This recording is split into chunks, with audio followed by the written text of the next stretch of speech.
These two boxes of Rallyman are jam-packed with possibilities, and it's my intention to highlight all of the interesting things you can do with them. This is Shakedown.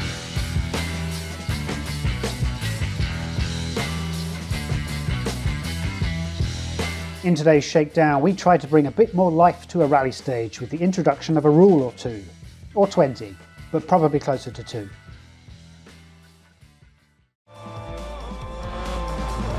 Randomness and variability is an important part of board games like Rallyman, and so too was it in Dirt 4, where you were able to generate random rally stages according to a chosen length and complexity. While this sounds like a great idea to extend the life of a game, the randomness tends to result in you spotting the building blocks it uses and pulling you out of any immersion you may have had, especially when a single stage can have the same corner copied and pasted again and again and again. Left 3, right 6, 200, right 3, into left 6, left and right 6. Random stage design isn't the only variable element of Dirt 4, but you'll have to take my word on that, as I didn't encounter any random events while playing it recently. The likes of broken headlights and in-car radios to unexpected weather or animals sweeping across the stage are supposedly present, but all I saw were the news stories at the service park, which hardly brings a stage to life, does it? The result of all this video gaming was that I was just absent-mindedly driving down generic stages for no real reason or purpose. I just wanted something different to happen, and sometimes that goes for Rallyman too. Instead of randomizing a bunch of Rallyman tiles to form a stage, which you can absolutely do of course, I'm going to be racing through Stage 2 of Dr. Worm's Press On Regardless Rally. We're not going to be racing against any of his NPCs this time out. Instead, we're going to be looking into Stage Life, a set of variant rules designed to mix up how you approach a rally stage and what might happen to disrupt your efforts while you're in the middle of it. Stage Life uses a similar system to that of the rolling roadblocks that we came up with previously, in that all we need to do is grab a bunch of dice, roll them to look for hazards, and then pick and choose which of the Stage Life rules we want to apply to the stage ahead. Maybe we'll be nursing a damaged car across the line, or avoiding some animals wandering across the stage. We might find ourselves on the wrong tyres, or be forced to not use sliding spaces because of an understeering car. We won't know until we see what the results of the Stage Life roll are, so let's roll it. We're driving an R5 on its gravel tyres today, so all the dice from the leftmost column of its dashboard are rolled, and we go through the Stage Life rules looking to see which ones we might want to apply. On this particular roll, we've got a hazard on gear 3 and one of our coast dice. The first rule that jumps out to me is that of jarring jumps. If there is a hazard on gear 3, we draw and place a damage token on each jump space. If we successfully take this jump in a higher gear, we take that damage. There's only one jump space on today's stage, and if we don't take it at all, then we won't have any damage to worry about whatsoever. Speaking of damage, one rule that's easy to remember is questionable quality, which dishes out damage tokens before we've even started a stage. With this roll, we'd only take a single coast die damage, but on this occasion I'm going to choose to not apply any damage before the rally. Our R5 may be old, but it's well maintained. Also well maintained are our pace notes. The neat navigation rule is available to use, which allows us to treat the first handful of tiles as though any speed restrictions are 1 greater than what is printed, allowing us to fly through the first half of the stage. There are several other rules that are more general and would use our Gear 3 hazard to spawn obstacles, mud splatter, or change the weather, but the one I'm going to use today is Nol Kipelua. Hopefully I've not butchered the Finnish language there, but it basically means that tile 3 is going to be either a gentle ascent or descent, depending on the result of a coin toss. These rules are much more lenient than the full climb rules, in that we're good to go so long as we adjust our speed accordingly at some point across the tile, which, let's face it, should be easily done in Rallyman, and coasting is much easier too. How will all of that affect not only our stage time, but our game in general? Just a couple more bits of admin before we start this stage. I'm going to flip the round marker to determine whether our tile is ascending or descending. I've decided that black is heads, which means that we are ascending on this tile, which means that we will have to decrease our speed at some point across it. We also need to draw a damage token for the jump. And that will mean that if we go over this first jump in gear 5, we are going to lose one of our gear dice. So we have to factor that into our first turn. So that is going to be probably sticking to the printed jump speed of gear 4. And that will be putting us there on the track. And thanks to neat navigation, we can go up to 5th gear, and these speed limits are increased, which means we can cut to the inside in gear 3 on the next turn instead of the printed gear 2. So that would be great for our 1 brake die. Let's go flat out, hope for the best, and get ourselves a good pile of seconds to work with. No hazards whatsoever, gets us to the first corner in 15 seconds.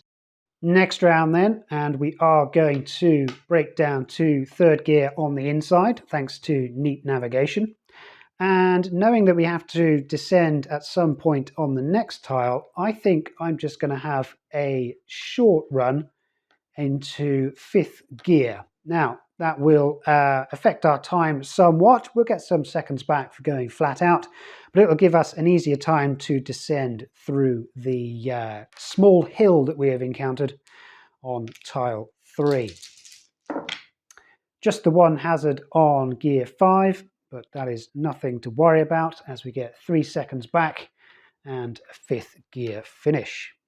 Round 3 then, we have to decrease at some point from 5th gear, which is easily done if we break down to 3rd to go on the inside, and then we can coast out the other side. And now with neat navigation, our speed limits are increased once again, so we could end in 4th on the inside. I'm wondering if we can extend that run by using our boost die and doing something like this, coming out in 5th at the end. So we have decreased our speed from 5th gear on the hill, and we have used neat navigation in order to increase the speed limits on the next tile. I am not going to risk going flat out on that. I'm going to see how far we get. As is the case, it's looking like I could have. Hazard on the 4 and a hazard on the 5. Next round, let's carry on through the stage where we have nothing to worry about. We have no increased speed limits, no extra danger, no hidden obstacles that are going to pop out from the side of the track. So this is very much a case of playing Rallyman as it was intended. Whether you want to increase the range of the various rules, I leave that entirely to you. I'm sure you could come up with various ways of doing some tile repetition perhaps in your stage life rules, but until I think of a way to do that myself, I will play it normally and see what happens. Double hazard on the brake down to the next corner. I'm going to risk rolling the 2. That's pretty good. And I'm going to pay 3 seconds in order to secure gears 4 and the boost die. And that will put us in here in 4th gear.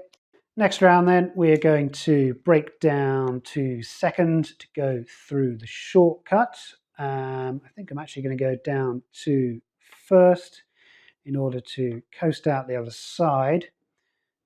And then I think we can boost up to 3rd, take another shortcut in 4th, and then come out somewhere over there in 5th. I don't want to use that extra coast die because we will have to slow down for the next corner. So let's do that. 2 hazards already going through the shortcut. That is not what I wanted to see. We're going to draw a shortcut token and it is going to be okay. There is at least that for our troubles. Let's see what gear 1 does. Gear 1 is fine. I think we're good to coast. We are.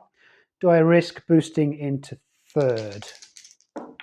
Yes. Do I risk going into 4th? Absolutely not. We are going to pay for gear 4. That is through the shortcut.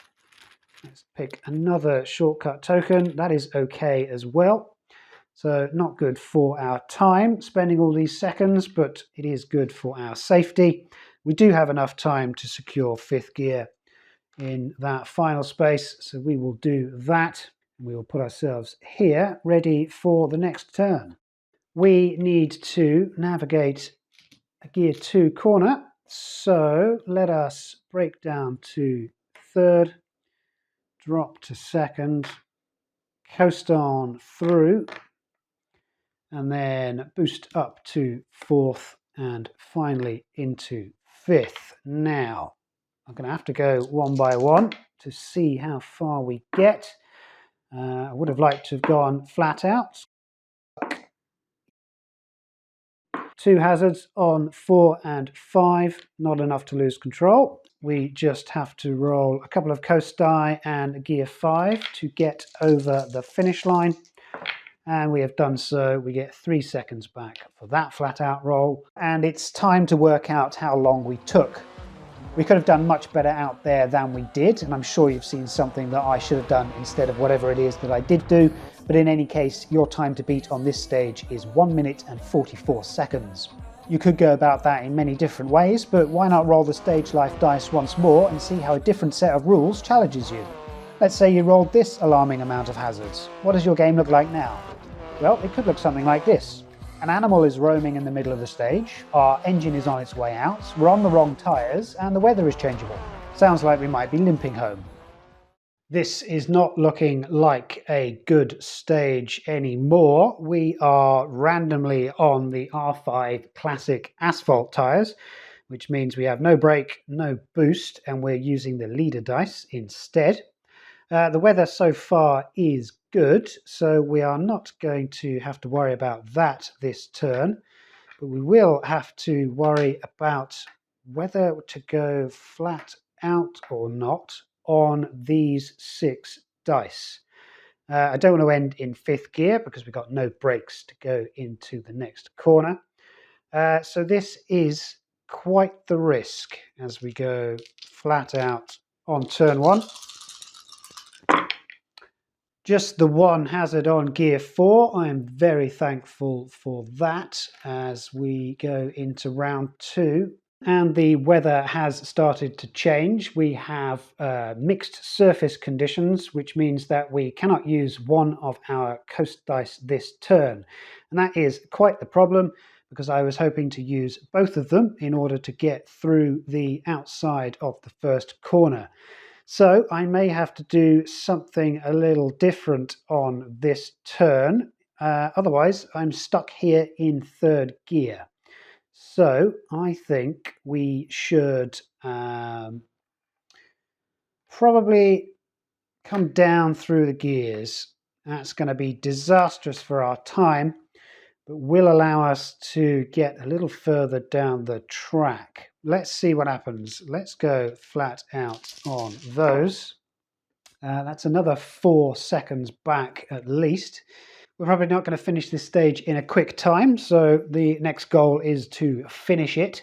Next round then, and the weather has reduced our visibility, so all the speed limits on the next turn are reduced by 1.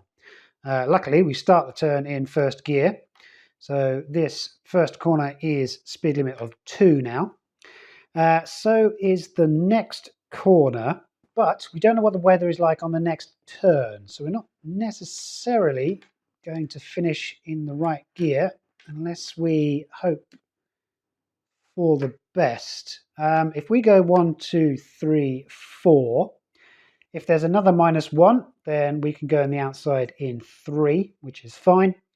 If we went up to 5 to get a quicker time, then we might not be able to break down into the required speed of the corner should the weather affect it. So if we just go 1, 2, 3, 4 on this turn, I think that is the best choice.